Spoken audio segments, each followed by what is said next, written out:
Алтай – край невиданной красоты. Могучие горы, всем своим видом буквально кричащие о своей невероятной древности. Дремучие леса, в которых так легко заблудиться. Озера с чистейшей водой. По одной из версий, слово «Алтай» тюркского происхождения и переводится как «золотой». Алтай считается частью ученых прародиной тюркской языковой семьи. Конечно, до этих природных красот добраться не всегда просто. Но если вы на это отважитесь, вас ждут незабываемые впечатления.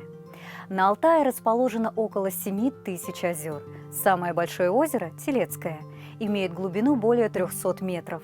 Вода в нем настолько прозрачная, что камешки на дне видно даже на глубине 15 метров.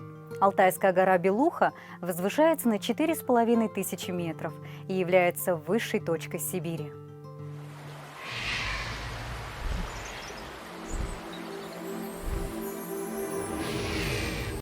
Город Чебаркуль стал известен далеко за пределами нашей страны в феврале 2013 года, когда в озеро Чебаркуль упал один из самых крупных фрагментов метеорита.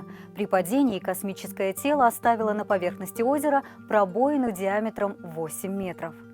Название города, как полагают исследователи, имеет татарское происхождение и означает «пестрое озеро».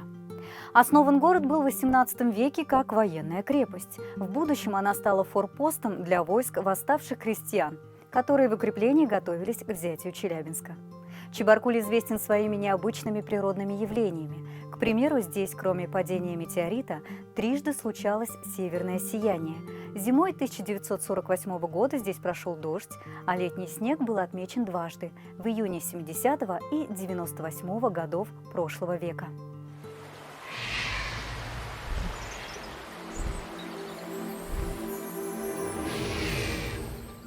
По одной из версий, тюркское название имеет и российский город Орел.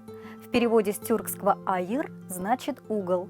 Возможной причиной такому названию город обязан тем, что в его центре река Ака встречается с другой рекой Орлик, образуя тем самым угол.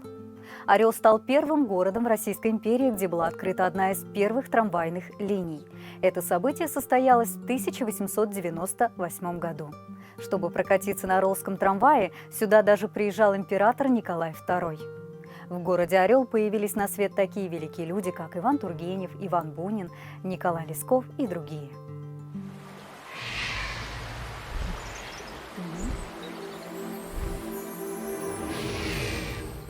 В каждом уголке нашей Родины, да и по всему миру, можно найти следы наших предков.